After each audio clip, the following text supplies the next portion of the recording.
एक पूरे grocery store को खरीदकर किसी इंसान को उसमें पूरी तरह लॉक कर दिया जाए, जहां हर तरफ और हर कोने में कैमरास लगे हों। ये कोई आम इंटरनेट स्टंट नहीं है दोस्तों। ये इंसानी दिमाग, अकेलेपन और बर्दाश्त करने की क्षमता का एक एक्सट्रीम टेस्ट है। आज के इस विश्लेषण में हम इसी अल्टीमेट साइकोलॉजिकल चैलेंज की गहराई में जाने वाले हैं। तो सबसे बड़ा सवाल ये उठता है कि आखिर एक इंसान एक बंद ग्रोसरी स्टोर के अंदर कितने दिन तक सर्वाइव कर सकता है। बाहर से देखने पर यह किसी सपने जैसा लगता है ना, पूरा सुपरमार्केट और उसमें रखा बेहिसाब खाना। लेकिन असल में ये एक माइंड बेंडिंग पहेली है जो आइसोलेशन और इंसानी सीमाओं को परखती है। दुनिया से पूरी तरह कट ऑफ हो जाने पर दिमाग आखिर रिएक्ट कैसे करता है, ये जानना सच में हैरान करने वाला है। द $10,000 कैच, यानी इनाम और उसके पीछे छिपी हुई चुनौती। ओके, चलिए इसमें डाइव करते हैं। यहाँ इनाम की रकम कोई छोटी मोटी नहीं है। हर दिन स्टोर के अंदर बिताने पर $10,000, जी हाँ, लगभग $10,000 डेली मिलने वाले हैं। ये एक इतनी बड़ी रकम है जिसने कंटेस्टेंट, जिसका नाम एलेक्स है, उसे तुरंत इस खेल के लिए हुक कर लिया। शुरू में तो यही लगता है कि भाई इस हिसाब से तो कोई भी वहां खुशी खुशी सालों निकाल देगा। लेकिन यहाँ एक माइंड ब्लोइंग ट्विस्ट है। वहां सिर्फ बैठकर ऐश नहीं करनी है। हर दिन वो $10,000 पाने के लिए एलेक्स को उसी स्टोर से डेली $10,000 का सामान स्कैन करके वापस बेचना होगा। ये सिर्फ सर्वाइवल की बात नहीं रही, ये एक बहुत ही कॉम्प्लेक्स इकोनॉमिक पजल बन गया। गेम में टिके रहने के लिए डेली इन्वेंट्री को स्मार्टली मैनेज करना होगा। एक और अच्छी बात यह थी कि जो भी सामान बेचा जाएगा वो पूरी तरह चैरिटी को डोनेट होना था। सेक्शन 2, सर्वाइवल एंड स्ट्रैटेजी, शुरुआती दिनों का प्लान और रणनीति। शुरुआत में एलेक्स ने वाकई बहुत समझदारी दिखाई। सबसे पहले उन चीज़ों को क्लियर करना शुरू किया जो या तो जल्दी खराब हो सकती थीं या बहुत ज़्यादा जगह घेर रही थीं, जैसे फ्रेश प्रोड्यूस, ढेर सारा डॉग फूड और फ्रोजन मीट। ये एक ब्रिलियंट स्ट्रैटेजिक मूव था। इसकी वजह से हाई वैल्यू और आसानी से स्कैन होने वाले आइटम्स जैसे गिफ्ट कार्ड्स और इलेक्ट्रॉनिक्स आने वाले मुश्किल दिनों के लिए सेफ बच गए। अब सिर्फ सामान बेचना ही तो काफ़ी नहीं था ना, वहाँ रहना भी तो था। स्टोर की इन्वेंट्री का जो इस्तेमाल यहाँ किया गया वो लिटरली हैरान करने वाला था।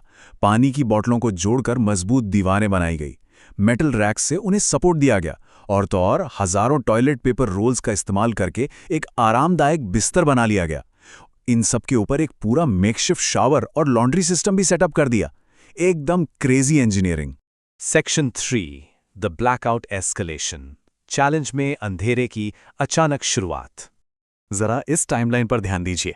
दिन 1 चैलेंज शुरू हुआ, सब बढ़िया था। दिन 13 तक एक प्रॉपर शावर सिस्टम बन चुका था। दिन 30 पर फैमिली मिलने आती है, जो एक बड़ा इमोशनल मोमेंट था। लेकिन फिर आता है दिन 36, टोटल ब्लैकआउट। बिल पे ना होने की वजह से स्टोर की पावर कट हो गई। एक आरामदायक शेल्टर से सीधा घुप अंधेरे वाले सर्वाइवल मोड में शिफ्ट होने का यह सफर वाकई डरा देने वाला था। Houston, we have a problem. Blackout होते ही वहां लिटरली पैनिक मच गया।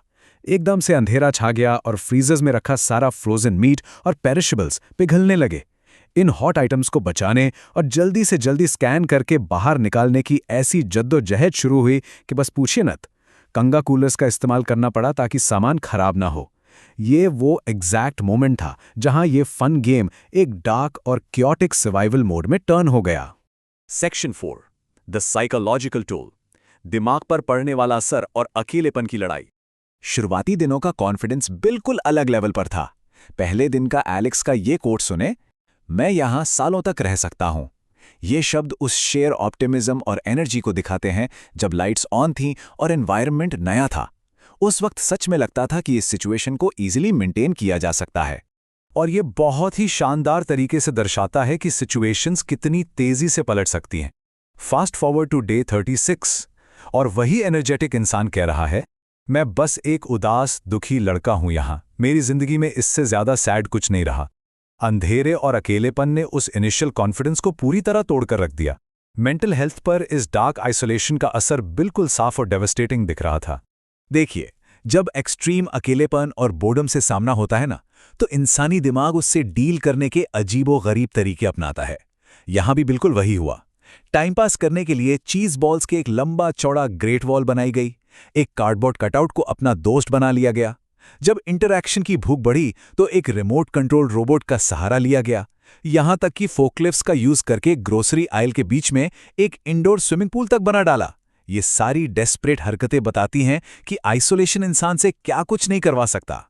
लेकिन फिर आता है वो क्लाइमैक्टिक ब्रेकिंग पॉइंट। एक दिन जब बोरिंग दूर करने के लिए फॉकलिफ्ट चलाई जा रही थी, एक गलत टर्न और भयानक एक्सीडेंट। फॉकलिफ्ट सीधा उस नए बने इंडोर पूल से जा टकराई।